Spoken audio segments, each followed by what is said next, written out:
شروع سے line number 1 سورۃ انفال کی آیت نمبر 47۔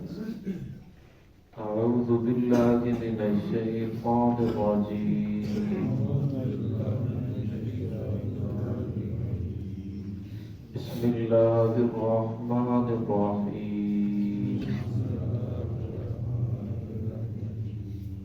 وزین لهم الشیطان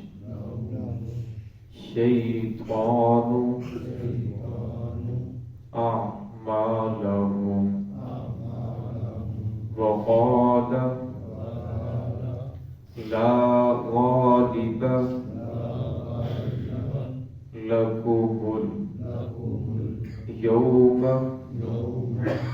من الناس وإني جار لكم فلما تراءت الفئتان نكص على عقبيه وقال إني بريء منكم إني أرى ما لا ترون إني أخاف الله والله شديد العقاب۔ سماعت بسم اللہ الرحمن الرحیم۔ وزين لهم الشيطان أعمالهم وقال لا غالب لكم اليوم من الناس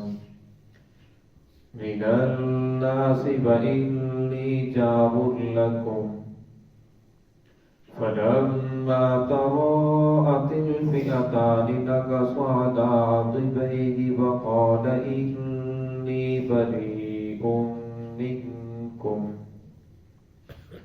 منكم إني أرى ما لا ترون إني أخاف الله والله شديد العقاب۔ وَإِذْ زَيَّنَ لَهُمُ الشَّيْطَانُ، اور مزین کیا ان کے لیے شیطان نے ان کے اعمال کو، ان کے عملوں کو، ان کے کاموں کو۔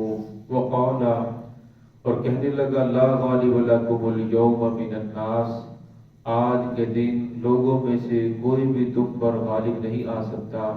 وإنی جار لکم، میں تمہارا مددگار ہوں۔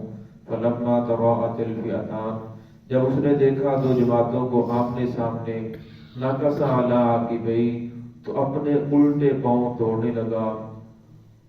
وقال انی بریء منکم، اور کہنے لگا میں بری ہوں تم سے۔ انی ارا، بے شک جو میں دیکھ رہا ہوں، ما لا ترون، اور تم نہیں دیکھ رہے۔ انی اخاف اللہ، میں تو اللہ سے ڈرتا ہوں۔ واللہ شدید العقاب، اللہ رب العزت سخت سزا دینے والے ہیں۔ یہ آیت اگرچہ مشرکین کے بارے میں نازل ہوئی، مشرکین مکہ جس وقت وہاں سے نکلے تو انہیں بڑی داد دی گئی کہ تم نے بڑا کمال کر دیا اور تم تو اب فاتحانہ ہو کر لوٹو گے، ایسا کمال کیا کہ مسلمان جو ہے ان کو ختم کر دو گے، نئے دین کا نیا نام لینے والے ان کو دنیا سے صفحہ ہستی سے مٹا دیا جائے گا، اور بڑی داد دی جا رہی تھی۔ اصل کے اندر شان نزول تو ان کے بارے میں نازل ہوا ہے، لیکن قرآن پاک کا جو حکم ہوتا ہے وہ قیامت تک کے لیے ہے، حکم عام ہے۔ جس طرح محمد رسول اللہ صلی اللہ علیہ وسلم کی نبوت قیامت تک کے لیے ہے، اس طرح قرآن پاک کا جو حکم ہے وہ بھی قیامت تک کے لیے ہے۔ اب اگر اس آیت کو سامنے رکھ کے دیکھا جائے کہ مشرکین جو مکہ تھے وہ مشرک تھے، جس کی وجہ سے لوگوں کو بھی دین سے روکتے تھے، یہ ان کا جرم تھا، اور جس کی وجہ سے اللہ رب العزت نے قرآن پاک کے بارے میں، قرآن پاک کے اندر ان کے بارے میں آیات نازل فرمائی۔ اگر آج کا کلمہ گو، آج کا مسلمان اس آیت کو اپنے اوپر اپلائی کرتا ہے، اپنے اوپر لاگو کرتا ہے، اور لاگو کر کے سامنے رکھ کے دیکھے کہ جو محمد الرسول اللہ صلی اللہ علیہ وسلم کی نافرمانی کر رہا ہے، یہ انسان جو گناہ کر رہا ہے، نافرمانی کے اندر مبتلا ہے، جو انسان بظاہر کلمہ گو ہے لیکن وہ انسان سود بھی لے رہا ہے، وہ رشوت بھی لے رہا ہے، وہ جھوٹ بھی بول رہا ہے، لوگوں کو دھوکہ بھی دے رہا ہے، کیا وہ اس آیت کے تحت داخل نہیں ہوتا؟ کیا وہ محمد الرسول اللہ صلی اللہ علیہ وسلم کی شریعت سے روکنے والا نہیں ہے؟ کیا وہ انسان محمد الرسول اللہ صلی اللہ علیہ وسلم کی شریعت کے اوپر عمل کرنے والا ہے؟ ہرگز نہیں۔ ورنہ یہ بھی انہی لوگوں کے ساتھ شامل ہو جاتا ہے جو محمد الرسول اللہ صلی اللہ علیہ وسلم کی شریعت کو ٹھکرانے والے ہیں، اور بظاہر یہ زبان سے انکار نہیں کرتا لیکن عملاً سارے کام وہی کر رہا ہے جو محمد الرسول اللہ صلی اللہ علیہ وسلم کی شریعت کو ٹھکرانے والے ہیں، آقا صلی اللہ علیہ وسلم کی شریعت سے منہ موڑنے والے ہیں۔ افراد مشرکین مکہ نے آقا صلی اللہ علیہ وسلم کی شریعت سے منہ موڑا تو اللہ رب العزت نے ان کے اوپر طرح طرح کی مصیبتیں، پریشانیاں نازل فرمائی، اور ان کے لیے طرح طرح کے عذابات کا ذکر فرمایا۔ اس وقت مشرکین مکہ وہاں سے چلے، اور وہاں سے چلنے کے بعد ان کا مقصد یہ تھا کہ ہمارا جو تجارتی قافلہ ہے ان کو نقصان نہ پہنچے، انہیں واپس لایا جائے۔ اور جب تجارتی جو قافلہ تھا وہ مسلمانوں کے ہاتھ نہ آیا، وہ نکل گیا، اب ان کے اندر آپس میں اختلاف ہوا۔ جو مشرکین مکہ تھے ان میں سے ایک گروہ کہنے لگا ہمارا مقصد تو تجارتی قافلے کو بچانا تھا، اب وہ بچ کے نکل گیا لہذا ہمیں واپس جانا چاہیے۔ دوسرا گروہ کہنے لگا کہ نہیں، بلکہ آج تو مسلمانوں کو ختم کر کے ہی دم لیں گے، جب تک مسلمانوں کو ختم نہیں کریں گے تو اس وقت تک بعد نہیں آئیں گے۔ اب آپس کے اندر اختلاف بڑھا، پھر سامنے یہ رائے آئی، اصل کے اندر مکہ کے گرد و نواح میں ایک جنگجو تھا جس کا نام تھا مالک، عقبہ بن مالک، اس طرح کا نام تھا، اس کا ذہن میں آ جائے گا۔ اور جب وہ اسے ان لوگوں نے سوچا کہ وہ ہمارے اوپر حملہ کر کے وہ سارا سامان نہ لوٹ کر لے جائے پیچھے، کیونکہ وہ پہلے دھمکیاں بھی دیتا تھا مکہ والوں کو، اس کے ساتھ انبن چل رہی تھی، ہم یہاں مسلمانوں کے خلاف لڑتے رہیں، وہ پیچھے سے حملہ کرے، سارا مال لوٹ کر لے جائے، اور اسی طرح وہ ہمارے اوپر بھی حملہ آور ہو جائے، اور حملہ آور کرنے کے بعد ہماری بچوں کو لے جائے، عورتوں کو لے جائے، اور سارے مکہ کو تہس نہس کر دے، نقصان پہنچائے، لہٰذا ہمیں واپس لوٹنا چاہیے۔ اب یہ اس طرح کا مشورہ کر رہے تھے، آپس کے اندر اختلاف جھگڑا ہو رہا تھا، تو وہ جو جنگجو تھا جس سے یہ لوگ ڈر رہے تھے وہ پورا لشکر اپنا ساتھ لے کر اور تلواروں کے ساتھ اسی طرح پورے ساز و سامان کے ساتھ ان کے اندر داخل ہو گیا۔ بظاہر وہ شیطان تھا، جن تھا، اللہ رب العزت نے جنات کے اندر یہ صفات رکھی ہے، وہ اپنی شکل کو تبدیل کرنا چاہیں تو وہ تبدیل کر سکتے ہیں۔ اب وہ شکل تبدیل کر کے اس جنگجو کی اس نے شکل اختیار کی، اور شکل اختیار کرنے کے بعد آ کر ان کے اندر کفار کے اندر داخل ہو گیا۔ ابو جہل کے ہاتھ میں ہاتھ ڈال کر کہنے لگا قال لا غالب لکم اليوم، آج کے دن تمہارے اوپر لوگوں میں سے کوئی بھی غالب نہیں آ سکتا، وانی جار لکم، میں تمہارا مددگار ہوں۔ تو شیطان نے ان کے سامنے ان کے برے اعمال کو ایسے مزین کیا کہ تم تو بہت اچھا کر رہے ہو اور میں بھی تمہارے ساتھ ہوں۔ فرمایا شیطان انسان کے دل کے اندر وسوسہ بھی ڈالتا ہے اور انسانی شکل میں بھی انسانوں کو گمراہ کرتا ہے۔ فرمایا جو انسان مسلسل شیطان کی پیروی کرتے کرتے فرمایا بظاہر وہ شیطان بن جاتا ہے، انسان کو نظر آتا ہے کہ یہ انسان ہے لیکن وہ شیطان بن جاتا ہے۔ قرآن پاک کے اندر اللہ رب العزت نے من الجن سورۃ الناس کے اندر من الجنۃ والناس، جو شیاطین انسان ہیں اور جو شیاطین جن ہیں دونوں سے پناہ مانگنے کا حکم دیا ہے۔ تو فرمایا جب انسان کے اندر شیطان کی مسلسل پیروی کرنے کی وجہ سے وہی صفات پیدا ہو جاتی ہیں، پھر وہ لوگوں کو گمراہ کرتا ہے۔ شیطان جو گمراہ کرتا ہے وہ وسوسہ ڈالتا ہے، اس کی گمراہی اتنی جو ہے نقصان دہ نہیں ہے جتنی انسان جو ہے جب اس کے اندر شیطان آ جائے اس کی جو گمراہی ہے وہ زیادہ نقصان دہ ہے۔ وہ بظاہر انسانی شکل میں آتا ہے، انسان سمجھتا ہے یہ تو بڑا اچھا انسان ہے، اور پھر جب وہ انسان کو گمراہ کرتا ہے، برائی کی طرف لے کر جاتا ہے، پھر اسے دیکھ کر کتنے دوسرے لوگ گمراہ ہوتے ہیں، فرمایا یہ زیادہ نقصان دہ ہے۔ اب فرمایا شیطان آیا، شیطان نے آ کر کہا کہ کوئی بات نہیں، میں تمہارے ساتھ ہوں، کچھ ہونے والا نہیں ہے۔ اب جس وقت فلما تراءت الفئتان، جب دونوں گروہ آپس میں آمنے سامنے ہوئے اور شیطان نے دیکھا کہ فرشتے اتر رہے ہیں، جبرائیل آ رہے ہیں، میکائیل، اسرافیل، اعلیٰ عاقبہ نقص اعلیٰ عاقبہ، وہ اپنی ایڑیوں کے بل پیچھے بھاگنے لگا۔ جب ایڑیوں کے بل پیچھے بھاگنے لگا تو باقیوں نے کہا کہ ہمیں تو بڑی حوصلہ دلا رہا تھا اور اتنا بڑا جنگجو ہو کر، بہادر ہو کر تو پیچھے بھاگ رہا ہے، تجھے تو شرم آنی چاہیے، مار دلائی۔ لیکن وہ آگے سے کہنے لگا انی بریء منکم، میں تم سے بری ہوں، انی ارا ما لا ترون، جو میں دیکھ رہا ہوں وہ تم نہیں دیکھ سکتے، کیونکہ وہ جن تھا وہ دیکھ رہا تھا لیکن یہ انسان تھے، یہ دیکھ نہیں سکتے تھے۔ اس نے جب فرشتوں کو اترتے دیکھا تو یہ بات پڑا انی اخاف اللہ، اور کہنے لگا میں خوف کرتا ہوں۔ اور جب بات کے اندر جو سردار بچ گئے، ان کی اس سے ملاقات ہوئی تو کہنے لگے کہ تو نے ہمارے ساتھ دھوکہ دیا، جنگ کے اندر آ کر تو بھاگ گیا۔ تو کہنے لگا مجھے تو معلوم نہیں، میں تو تمہارے ساتھ تھا نہیں، مجھے تو اس وقت پتا چلا جب آپ کی شکست کے میں نے خبر سنی، اس وقت مجھے پتا چلا، میں تو آپ کے ساتھ نہیں تھا۔ اس طرح شیطان نے ان لوگوں کو دھوکہ دیا اور بظاہر ورگلا کر ان لوگوں کو وہاں لے آیا۔ ورنہ جب شیطان جو ہے انسان کے سامنے اس کے برے اعمال کو مزین کر کے پیش کرتا ہے، جو لیکن اب اگر دیکھا جائے جو انسان برائی کے راستے پر چلنے والا ہے، اس کی کوشش ہوتی ہے کہ جس گناہ کے اندر میں ملوث ہوں دوسرے بھی اس کے اندر ملوث ہو جائیں۔ اب رشوت لینے والا وہ رشوت لیتا ہے، اپنے افیسر کو پیش کرتا ہے، بڑے بڑے افیسر کو پیش کرتا ہے۔ اگر کوئی نہیں بھی لینا چاہتا اس کی کوشش ہوتی ہے یہ لے لے، کہیں مجھے نقصان نہ پہنچائے۔ اب دوسروں کو بھی اس کے اندر ملوث کرنا چاہتا ہے۔ اب جو سود والے ہیں، سود کھانے والے ہیں، یہ سود کی ترغیب دینے والے، وہ آپ کو فتاوی جات بھی دکھائیں گے، کوشش کریں گے کہ کس طرح یہ انسان کسی نہ کسی طرح اس نظام کے اندر پھنس جائے۔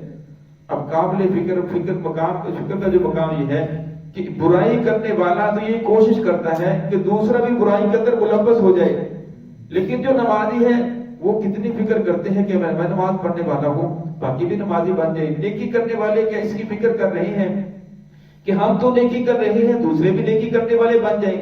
محمد الرسول اللہ صلی اللہ علیہ وسلم کے دامن کے ساتھ جو جڑا ہوا ہے، کیا وہ اس کی فکر کر رہا ہے میں تو جڑا ہوا ہوں، باقی لوگوں کو محمد الرسول اللہ صلی اللہ علیہ وسلم کے دامن کے ساتھ جوڑوں، میں تو فرما برداری کر رہا ہوں، باقی لوگوں کو بھی فرما برداری کرنے کے لیے ترغیب دوں، میں تو اللہ کے گھر کو آباد کر رہا ہوں، باقی لوگوں کو بھی کوشش کروں کہ وہ بھی اللہ کے گھر کو آباد کرنے والے بن جاؤں، میں تو جہنم سے بچنے کا سامان کر رہا ہوں، کہ باقی لوگوں کو بھی فکر کر رہا ہوں کہ وہ جہنم کی طرف جا رہے ہیں، میری ان کے ساتھ دوستی ہے، یاری ہے، ان کے ساتھ کھاتا پیتا ہوں، ان کے ساتھ چلتا پھرتا ہوں، دنیا کی فکر تو کرتا ہوں، کیا میں آخرت کی فکر کر رہا یا نہیں کر رہا؟ فرمایا یہ بات قابل غور ہے، اس کی انسان کو فکر کرنی چاہیے۔ ورنہ جو انسان جو برائی کی طرف کسی کو لگاتا ہے، فرمایا اس کو اپنا گناہ تو ملتا ہے، جس کو برائی کی طرف لگا رہا ہے اس کو بھی گناہ ملتا ہے۔ رسول صلی اللہ علیہ وسلم سے فرمایا کہ بعض مرتبہ انسان کسی کو نیکی کی طرف لگاتا ہے اور وہ ایک کو نیکی کی طرف لگایا، جس کو نیکی کی طرف لگایا تھا وہ آگے 50 آدمیوں کو نیکی کی طرف لگا دیتا ہے، 1000 آدمیوں کو نیکی کی طرف لگا دیتا ہے۔ فرمایا وہ ان 50 آدمیوں کو، 1000 آدمیوں کو اپنی نیکی کا اجر تو ملتا ہے، لیکن اس انسان نے جس کو ان کو نیکی کی طرف لگایا، فرمایا اللہ رب العزت پورا 1000 آدمیوں کا اجر اس اکیلے کو عطا فرماتے ہیں، اور ان 1000 آدمیوں کے اعمال کے اندر، نیکیوں کے اندر بھی کمی نہیں کی جاتی۔ اس لیے فرمایا جو انسان کسی کو نیکی کی طرف لگائے گا تو فرمایا اس کا تو کمپیوٹر چل پڑا، اس کے نامہ اعمال کے اندر ذخیرہ چل پڑا۔ فرمایا جب انسان دنیا سے چلا جاتا ہے اس کا نامہ اعمال بند ہو جاتا ہے۔ تو فرمایا 3 کام ایسے ہیں جس کی وجہ سے اس کا نامہ اعمال چلتا رہتا ہے۔ فرمایا ایک یہ ہے کہ اس نے کوئی کسی کو علم سکھا دیا اور وہ آگے چلتا رہا، اس کا اجر پہنچتا رہتا ہے۔ اس نے کوئی کتاب لکھ دی جس سے لوگ فائدہ اٹھاتے رہے، کوئی صدقہ جاریہ کر دیا، کوئی مسجد بنا دی، مدرسہ بنا دیا، یا مسافر خانہ بنا دیا۔ اور تیسرا فرمایا ولد صالح یدعو لہ، نیک صالح اولاد جو اپنے والدین کے لیے دعا کرتی رہی، فرمایا اس کا اجر بھی والدین کو پہنچتا رہتا ہے۔ اس لیے فرمایا کہ انسان کو کوشش کرنی چاہیے کوئی ایسا کام کر جائے، دنیا سے چلا بھی جائے لیکن اس کا جو کمپیوٹر ہے، اس کا جو نامہ اعمال ہے، اس کا کھاتا ہے وہ بند نہ ہو بلکہ وہ چلتا رہے۔ تو یہاں اللہ نے شاہ فرمایا وہ شیطان کہنے لگا انی ارا ما لا ترا، جو میں دیکھ رہا ہوں تم نہیں دیکھ رہے، لہذا میں تو تمہارے ساتھ نہیں رہوں گا۔ آگے قرآن پاک نے جس جملے کو نقل فرمایا، کہنے لگا انی اخاف اللہ، میں اللہ سے ڈرتا ہوں، میں اللہ سے خوف کرتا ہوں، واللہ شدید العقاب، اللہ تو بڑی سخت سزا دینے والے ہیں، تھوڑی دیر کے بعد تمہیں پتہ چل جائے گا اللہ کتنی سخت سزا دینے والے ہیں۔ اب فرمایا شیطان کو پتہ تھا اور وہ ڈر بھی رہا تھا، لیکن گناہوں سے پھر بھی باز نہیں آتا، لوگوں کو پھر بھی گمراہ کرنے کی فکر میں ہے۔ آج اگر تو فکر گمراہ کرنے کی فکر کے اندر لگا ہوا ہے، آپ کو بہت سارے ایسے لوگ ملیں گے جو کہیں کہ اللہ سے بڑا ڈر لگتا ہے، اللہ بڑی سزا دینے والے ہیں، لیکن جب اس سے لین دین کرو گے سب سے بڑا دھوکہ وہی آپ کو دے گا. برائی کی طرف، برائی سے بھی بات نہیں آ رہا، گناہوں سے بھی بات نہیں آ رہا. فرمایا یہ شیطانی روش ہے. اب اگر دیکھا جائے رمضان مبارک میں حدیث آتی ہے کہ جب رمضان مبارک آتا ہے شیاطین کو قید کر دیا جاتا ہے، زنجیروں کے اندر جکڑ دیا جاتا ہے. لیکن کیا اس وقت شراب کھانے بند ہو جاتے ہیں؟ کہ اس وقت سود لینے والے بند ہو جاتے ہیں؟ کہ اس وقت رشوت لینے والے رشوت نہیں لیتے؟ کہ اس وقت گناہ بند ہو جاتے ہیں؟ فرمایا نہیں ہوتے، وہ چلتے رہتے، کام تو ہو جاتے ہیں لیکن یہ سلسلہ چلتا رہتا ہے. فرمایا ایک انسان نے 9 مہینے 10 مہینے برائی کے اوپر محنت کی، فرمایا وہ بظاہر مجسمہ شیطان بن چکا ہوتا ہے. فرمایا پھر وہ لوگوں کو گمراہ کرتا ہے انسانی شکل میں لوگوں کو برائی کی طرف لے کر جاتا ہے. فرمایا اب انسان کو غور و فکر کرنا چاہیے. اگر انسان جتنا محمد الرسول اللہ صلی اللہ علیہ وسلم کے طریقے پہ چل رہا ہے، فرمایا وہ محمدی ہے، نیکی کے چلنے والا ہے. اور فرمایا جتنا انسان گمراہی کے راستے پر چل رہا ہے، فرمایا اتنا شیطانیت کا اس کے اوپر اثر ہے. فرمایا اس آیت کو سامنے رکھ کر، ظاہر یہ سب نہیں تو مشرکین کے بارے میں، یہ فلاں کے بارے میں، فرمایا ہر آیت انسان اس کو جب اپنے اوپر لاگو کرتا ہے، فرمایا اپلائی کرتا ہے، پھر اس کے سامنے دیکھتا ہے کہ میرا کردار کیسا ہے، میری زندگی کیسی ہے، پھر انسان کو ہر آیت سبق دیتی ہوئی نظر آتی ہے. دعا ہے کہ اللہ رب العزت ہم سب کو صراط مستقیم پہ چلنے کی توفیق عطا فرمائے.